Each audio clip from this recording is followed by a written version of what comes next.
ശക്തനായ ഒരു രാജാവിന് സിംഹാസനം നഷ്ടപ്പെട്ടുവെന്ന് ഞാൻ നിങ്ങളോട് പറഞ്ഞാലോ? ഒരു സൈന്യമോ വാളോ അല്ല അത് തിരികെ കൊണ്ടുവന്നത്, മറിച്ച് ഒരു രഹസ്യമുള്ള പാചകക്കാരൻ. ഇത് രാജകീയതയുടെ വെറുമൊരു കഥയല്ല. തന്ത്രം, ക്ഷമ, വേഷം മാറി നടക്കൽ എന്നിവയിലെ ഒരു മാസ്റ്റർ ക്ലാസ് ആണ് ഇത്. വളരെക്കാലം മുമ്പ് ഒരു സമ്പന്നമായ രാജ്യത്ത് ഒരു ജ്ഞാനിയായ മന്ത്രി ഒരു കുലീനനായ രാജാവിനെ സേവിച്ചു. മന്ത്രി വെറും വാക്കുകളുടെ മനുഷ്യനല്ലായിരുന്നു.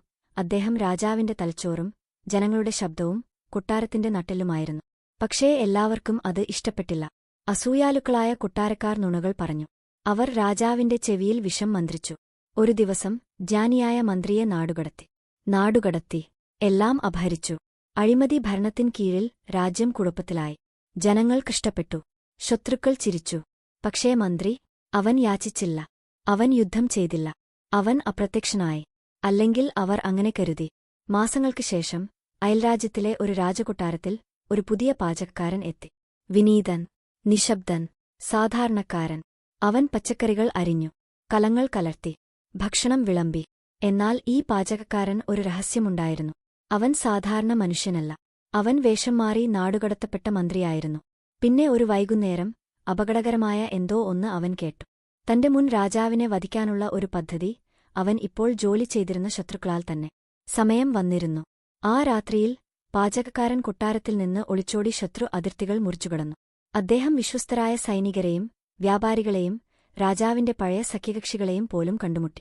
നിശബ്ദമായി, കാറ്റിൽ ഒരു മന്ത്രണം പോലെ അവൻ അവരെയെല്ലാം ഒന്നിപ്പിച്ചു. ശത്രുക്കൾക്ക് അറിയില്ലായിരുന്നു അവരുടെ മൂക്കിനു താഴെ ഒരു വിപ്ലവം പാകം ചെയ്യുന്നുണ്ടെന്ന്. ഒടുവിൽ ഒരു വേഗതയേറിയ നിശബ്ദ ആക്രമണത്തിൽ ശത്രുക്കൾ അട്ടിമറിക്കപ്പെട്ടു. രാജാവ് പുനഃസ്ഥാപിക്കപ്പെട്ടു. ജ്ഞാനിയായ മന്ത്രി മുന്നോട്ടു വന്നു. ഇനി ഒരു പാചകക്കാരൻ മാത്രമല്ല, മറിച്ച് ഒരു വാൾ പോലും ഉയർത്താതെ ഒരു രാജ്യത്തെ മുഴുവൻ കീഴടക്കിയ മനുഷ്യനാണ്. രാജാവ് ചോദിച്ചപ്പോൾ, ഇത്രയും നേരം നീ എവിടെയായിരുന്നുവെന്ന് എന്നോട് പറയാത്തതെന്താണ്? മന്ത്രി പുഞ്ചിരിച്ചുകൊണ്ട് പറഞ്ഞു, എന്റെ സത്യം എന്റെ മരണമാകുമായിരുന്നു. പക്ഷേ എന്റെ നിശബ്ദത, അതായിരുന്നു എന്റെ ശക്തി.